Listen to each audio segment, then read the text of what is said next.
Halo semuanya, kami dari kelompok 1 Sejarah Indonesia. Di sini kami ingin memaparkan materi tentang sistem pemerintahan pada masa demokrasi liberal parlementer dalam bentuk animasi. Sebelum kami memulai, izinkan kami memperkenalkan diri terlebih dahulu. Nama saya Clara Febina Tarigan. Nama saya Albani Zikri Ardiansyah. Halo, nama saya Ferry Dwi Santoso, absen 16. Halo, nama saya David.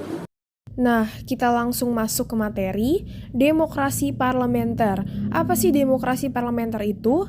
Demokrasi parlementer adalah sistem pengorganisasian suatu negara dengan memberikan tanggung jawab kepada lembaga legislatif untuk membentuk kabinet kerja serta melakukan pemilihan presiden dan wakilnya. Nah, demokrasi parlementer ini sendiri terjadi pada tanggal 17 Agustus 1950 sampai 6 Juli 1959. Nah, untuk sistem parlementer ini cenderung lebih dekat kepada kekuasaan yang diberikan oleh rakyat. Nah, FYI, sistem ini juga disebut dengan demokrasi liberal.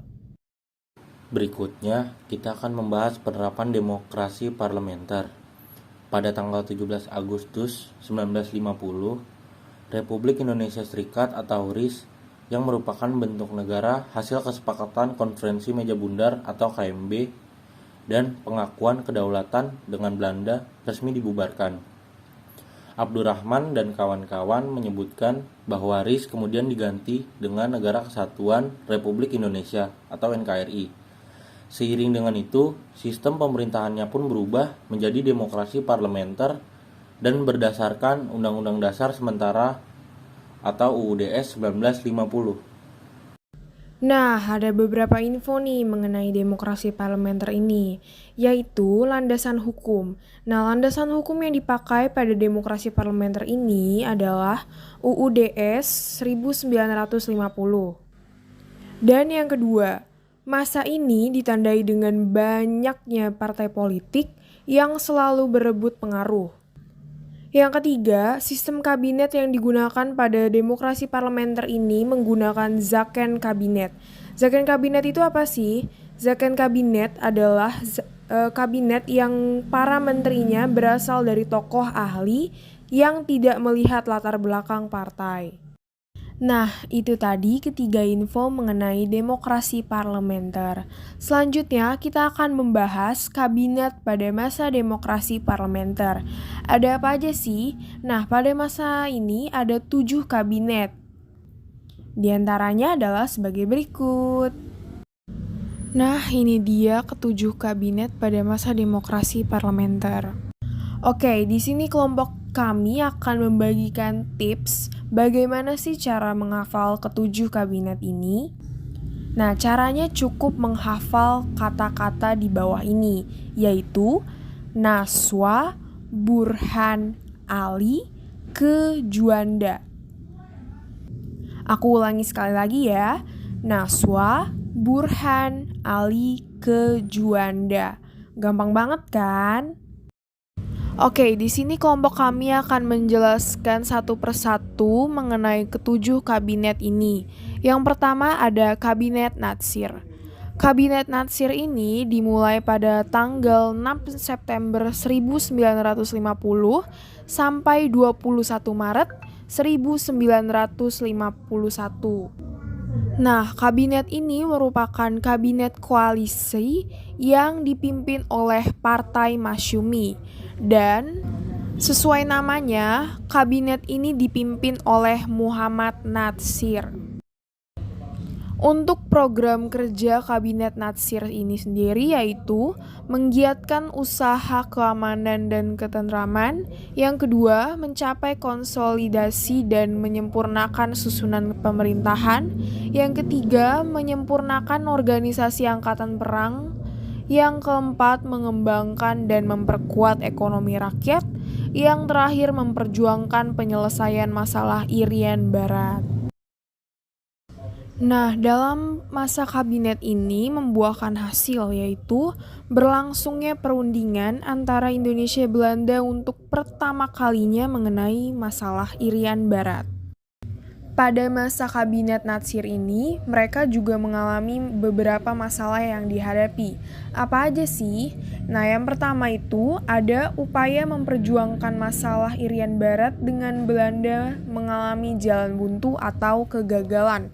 Yang kedua, timbul masalah keamanan dalam negeri, yaitu terjadi pemberontakan di hampir seluruh wilayah Indonesia, seperti gerakan DITII, gerakan Andi Aziz, gerakan APRA, dan gerakan RMS. Selanjutnya, alasan mengapa berakhirnya kekuasaan kabinet ini. Berakhirnya kekuasaan kabinet ini karena adanya mosi tidak percaya dari PNI menyangkut pencabutan peraturan pemerintah mengenai DPRD dan DPRDS. PNI menganggap peraturan pemerintah nomor 39 tahun 1950 mengenai DPRD terlalu menguntungkan Masyumi. Mosi tersebut disetujui parlemen sehingga Natsir terpaksa harus mengembalikan mandatnya kepada presiden. Nah, itulah alasan mengapa kabinet Natsir ini berakhir. Nah, kita langsung beralih ke kabinet kedua, yaitu kabinet Sukiman. Kabinet Sukiman ini mulai pada tanggal 27 April 1951 sampai dengan 3 April 1952. Kabinet ini merupakan kabinet koalisi antara Masyumi dan PNI. Dan sesuai juga dengan namanya, kabinet ini dipimpin oleh Sukiman Wiryo Sanjoyo. Sama seperti kabinet Natsir sebelumnya, kabinet Sukiman ini juga ada program kerjanya, yaitu menjamin keamanan dan ketentraman. Yang kedua, mengusahakan kemakmuran rakyat dan memperbaharui hukum agraria agar sesuai dengan kepentingan petani. Yang ketiga, mempercepat persiapan pemilihan umum. Yang keempat, menjalankan politik luar negeri secara bebas aktif, serta memasukkan Irian Barat ke dalam wilayah RI secepatnya.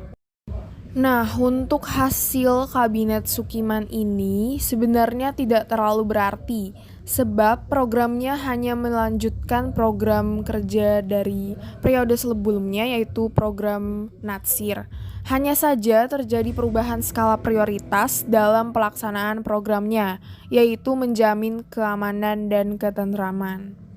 Selanjutnya kita akan membahas masalah apa sih yang dihadapi kabinet Sukiman ini, yaitu adanya pertukaran nota keuangan antara Menteri Luar Negeri Indonesia yaitu Subarjo dengan Duta Besar Amerika Serikat Merle Corcoran mengenai pemberian bantuan ekonomi dan militer dari pemerintah Amerika kepada Indonesia berdasarkan Ikatan Mutual Security Act atau MSA.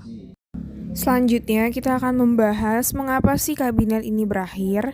Nah, kabinet ini berakhir karena muncul pertentangan antara Masyumi dan PNI atas tindakan Sukiman sehingga mereka menarik dukungannya pada kabinet tersebut. DPR akhirnya menggugat Sukiman dan dengan terpaksa Sukiman harus mengembalikan mandatnya kepada presiden. Nah, disinilah kabinet Sukiman berakhir. Selanjutnya ada kabinet Wilopo.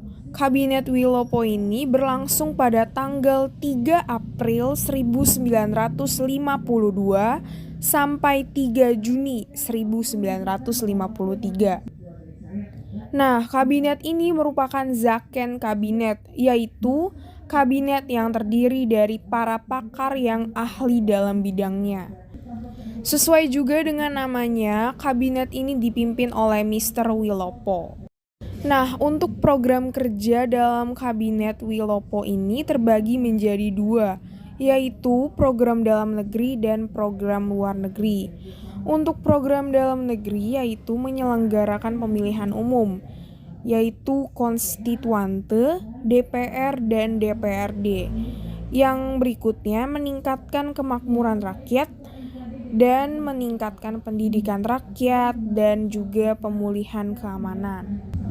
Untuk program kerja luar negeri sendiri yaitu penyelesaian masalah hubungan Indonesia-Belanda. Yang kedua, pengembalian Irian Barat ke pengakuan Indonesia. Yang berikutnya, menjalankan politik luar negeri yang bebas aktif. Nah, untuk kabinet ini sendiri sayangnya tidak menghasilkan apapun karena masalah yang dihadapi kabinet ini terlampau banyak, yaitu adanya krisis ekonomi. Dan yang kedua, terjadi defisit kas negara. Berikutnya muncul gerakan separatisme dan sikap provinsialisme yang mengancam keutuhan bangsa. Yang berikutnya, terjadi peristiwa 17 Oktober 1952 yang merupakan upaya pemerintah untuk menempatkan TNI sebagai alat sipil. Yang berikutnya, munculnya peristiwa Tanjung Morawa mengenai persoalan tanah perkebunan di Sumatera Timur. Berikutnya, alasan mengapa sih kekuasaan Kabinet Wilopo ini berakhir?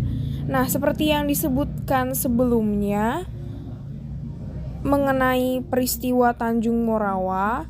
Nah, karena peristiwa Tanjung Morawa ini muncullah mosi tidak percaya dari Serikat Tani Indonesia terhadap Kabinet Wilopo. Sehingga Wilopo harus mengembalikan mandatnya kepada presiden. Nah, disinilah Kabinet Wilopo berakhir. Yang berikutnya ada Kabinet Ali Sastroamidjojo I. Kabinet ini berlangsung pada tanggal 31 Juli 1953 sampai 12 Agustus 1955. Kabinet ini merupakan koalisi antara Partai PNI dengan Partai NU. Sesuai dengan namanya, kabinet ini dipimpin oleh Mr. Ali Sastroamidjojo. Program kerja kabinet ini yaitu meningkatkan keamanan dan kemakmuran serta segera menyelenggarakan pemilu. Yang kedua, pembebasan Irian Barat secepatnya. Yang ketiga, pelaksanaan politik bebas aktif dan peninjauan kembali persetujuan KMB. Yang keempat, penyelesaian pertikaian politik. Nah, berikutnya kita akan membahas hasil kerja apa sih yang dihasilkan pada kabinet ini, yaitu yang pertama, dapat mempersiapkan pemilu untuk memilih anggota parlemen yang akan diselenggarakan pada 29 September 1955. Yang kedua, kabinet ini berhasil menyelenggarakan konferensi Asia Afrika yang diselenggarakan pada tahun 1955. Selanjutnya, kendala apa sih yang dihadapi kabinet ini? Yaitu yang pertama, menghadapi masalah keamanan di daerah yang belum juga dapat terselesaikan. Yang kedua, terjadi peristiwa 27 Juni 1955, suatu peristiwa yang menunjukkan adanya kemelut dalam tubuh TNI AD. Yang ketiga, keadaan ekonomi pada kabinet ini semakin memburuk. Yang keempat, munculnya konflik antara PNI dan NU. Yang terakhir, memudarnya kepercayaan rakyat terhadap pemerintah.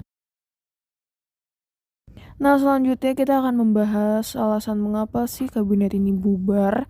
Nah, alasannya adalah karena Partai NU menarik dukungan kepada kabinet ini sehingga timbulnya keretakan dalam kabinet, sehingga memaksa Ali harus mengembalikan mandatnya pada presiden. Nah, kita masuk ke kabinet selanjutnya, yaitu Kabinet Burhanuddin Harahap. Kabinet ini dimulai pada tanggal 12 Agustus 1955 sampai 3 Maret 1956. Sesuai juga dengan namanya, kabinet ini dipimpin oleh Burhanuddin Harahap. Selanjutnya kita akan membahas program kerja, yaitu yang pertama, mengembalikan kewibawaan pemerintah, yaitu mengembalikan kepercayaan Angkatan Darat dan masyarakat kepada pemerintah. Yang kedua, melaksanakan pemilihan umum menurut rencana yang sudah ditetapkan dan mempercepat terbentuknya parlemen baru. Yang ketiga, masalah desentralisasi, inflasi, pemberantasan korupsi. Yang keempat, perjuangan pengembalian Irian Barat. Yang terakhir, politik kerjasama Asia-Afrika berdasarkan politik luar negeri bebas aktif. Nah, selanjutnya, kalian penasaran gak sih apa aja hasil kerja Kabinet Burhan ini? Yang pertama, penyelenggaraan pemilu untuk pertama kalinya yang demokratis pada tanggal 29 September 1955 dan 15 Desember 1955. Yang kedua, perjuangan diplomasi menyelesaikan masalah Irian Barat dengan pembubaran Uni Indonesia Belanda. Yang ketiga, pemberantasan korupsi dengan menangkap para pejabat tinggi yang dilakukan oleh polisi militer. Yang keempat, terbinanya hubungan antara Angkatan Darat dengan Kabinet Burhanuddin. Yang kelima, menyelesaikan masalah peristiwa 27 Juni 1955 dengan mengangkat Kolonel A.H. Nasution sebagai staf Angkatan Darat pada 28 Oktober 1955. Nah, itu dia hasil kerja pada Kabinet Burhan ini. Nah, selanjutnya kita akan membahas masalah apa aja sih yang dihadapi Kabinet Burhan ini. Nah, teman-teman, untuk Kabinet Burhan ini sendiri, masalah yang dihadapi cukup lebih sedikit dibandingkan kabinet sebelumnya, yaitu banyaknya mutasi dalam lingkungan pemerintahan dianggap menimbulkan ketidaktenangan. Nah, selanjutnya kita akan membahas mengapa sih Kabinet Burhan ini berakhir. Kabinet Burhan ini berakhir karena berakhirnya pemilu, maka tugas Kabinet Burhanuddin dianggap selesai. Pemilu tidak menghasilkan dukungan yang cukup terhadap kabinet sehingga kabinet pun jatuh. Selanjutnya, kita akan membahas Kabinet Ali Sastromijoyo II. Kabinet Ali ini dimulai pada tanggal 20 Maret 1956 sampai 4 Maret 1957. Nah, kabinet ini merupakan kabinet hasil koalisi 3 partai, yaitu PNI, Masyumi, dan NU. Dan sesuai juga dengan namanya, kabinet ini dipimpin oleh Mr. Ali Sastroamijoyo. Nah, selanjutnya kalian penasaran gak sih program kerja apa yang dibentuk oleh Kabinet Ali ini? Nah, aku kasih tahu ya. Program kerja yang pertama yaitu pembatalan KMB atau konferensi meja bundar. Yang kedua, pemulihan keamanan dan ketertiban pembangunan 5 tahun. Nah, yang ketiga, menjalankan politik luar negeri yang bebas aktif. Yang keempat, melaksanakan keputusan KAA. Nah, selanjutnya hasil kerja apa sih yang dihasilkan Kabinet Ali ini? Yaitu mendapatkan dukungan penuh dari Presiden dan dianggap sebagai titik tolak dari periode planning dan investment. Hasilnya adalah pembatalan seluruh perjanjian KMB. Nah, selanjutnya kita akan membahas masalah apa sih yang dihadapi oleh Kabinet Ali ini, yaitu yang pertama, berkobarnya semangat anti-Cina di masyarakat. Yang kedua, muncul pergolakan atau kekacauan di daerah yang semakin menguat dan mengarah kepada gerakan separatisme dengan membentuk dewan militer. Yang ketiga, memuncaknya krisis di berbagai daerah karena pemerintah pusat dianggap mengabaikan pembangunan di daerah. Yang keempat, pembatalan KMB oleh Presiden menimbulkan masalah baru nih teman-teman, khususnya mengenai nasib modal pengusaha Belanda di Indonesia. Dan yang terakhir nih teman-teman, timbulnya perpecahan antara Masyumi dan PNI. Nah, selanjutnya kita akan membahas mengapa sih kabinet ini berakhir. Nah, alasan mengapa kabinet ini berakhir karena adanya sejumlah menteri yang mundur dari Masyumi membuat kabinet hasil pemilu 1 ini jatuh dan menyerahkan mandatnya kepada Presiden. Nah, karena alasan inilah kabinet ini terpaksa dibubarkan. Nah, akhirnya kita sampai juga di kabinet terakhir, yaitu Kabinet Juanda. Kabinet Juanda ini berlangsung pada tanggal 9 April 1957 sampai 5 Juli 1959. Untuk program kerja kabinet ini sendiri yaitu yang pertama, membentuk Dewan Nasional. Yang kedua, normalisasi keadaan Republik Indonesia. Yang ketiga, melancarkan pelaksanaan pembatalan KMB. Yang keempat, perjuangan pengembalian Irian Jaya. Yang kelima, mempergiat atau mempercepat proses pembangunan. Nah, teman-teman, itulah ketujuh kabinet yang bisa kelompok kami sampaikan. Nah, buat yang penasaran, apakah kabinet ini berakhir di Kabinet Juanda? Ya, benar. Karena setelah Kabinet Juanda berakhir, Presiden Soekarno mengeluarkan dekret presiden pada tanggal 5 Juli 1959 dan disitulah mulailah babak baru sejarah Republik Indonesia, yaitu demokrasi terpimpin. Nah, itu dia pemaparan dari kelompok kami mengenai demokrasi liberal parlementer. Kami berharap dengan adanya video animasi ini dapat menambah ilmu kalian mengenai demokrasi liberal parlementer. Terima kasih semuanya.